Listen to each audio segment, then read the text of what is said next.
تنجاري تريش وكو بيرخصنا باسي يوم كردو دو جاري لخطبة باسي شاهد وشهيد مكردو أقل خواهي يقول الرحمن بيبتا بحثكم بعربي بدستويا لسر شاهد وشهيد لقرآن أقل خواهي يقول الرحمن بيبتا بيكينا كتابه. بالنسبة الشاهدة وكاسم فاعل شهيدية شين وهاء والدال حرف أصلي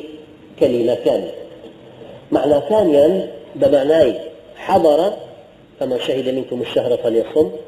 هروها بمعنى رأى فليشهد عذابهما طائفة من المؤمنين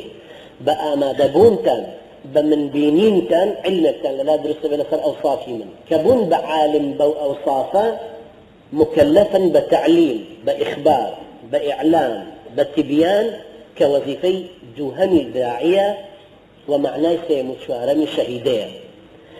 كأيو أن إعلام إخبارة كردوائي أن جاء إقرارك وشهد شاهد من أهلها إن كان قميصه قد من دبر كإقرار جاك معناه تنجما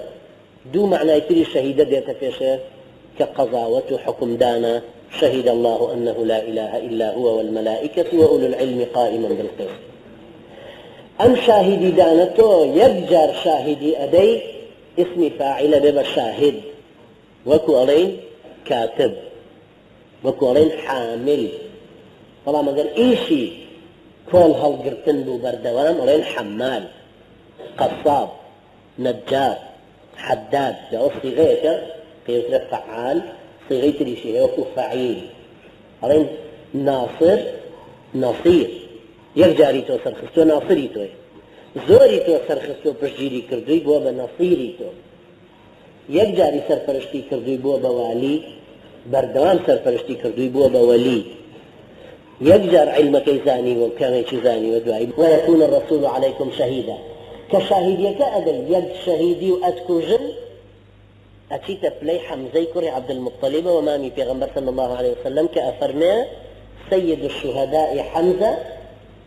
سروتي شهيد كان حمزة ورجل قام إلى سلطان جائر فأمره فنهاه فقتله أو كما قال عليه الصلاة والسلام كوابو يجر شاهد يكأديت أتكوجن أتيت الريزي الشهداء شاهد جمعي كي بيوترين شاهدون جمع مذكر سالم شهيد جمعي كي بيوترين شهود كتيب هردوشيان جمعي كي تريان بيوترين جمع قلة بيوترين الشهداء شو كخواي فرورجار كأفرمي ويتخذ منكم شهداء جارك أم شهداءنا لشاهد كان ورقريك كأداي شهادان يقدر كردوا جارك كان لشهيد كان ورقريك كشور رج أداي أم شاهدية أكد كبيامي خوا شي غصبي كردو شي مناصري كردو شوي حلاله وشوي حرامه شوي بريارة بوشي أنزام بدري أمتك شون لسر تشكيل بكري وحكم إسلامي شي شون لسر بقرر أو شاهدي دانا أو قوم ليرا فرمون ربنا آمنا بما أنزلت أو كم دستور كمان قبولكم واتبعنا الرسول هي كما شهدوا أن لا إله إلا الله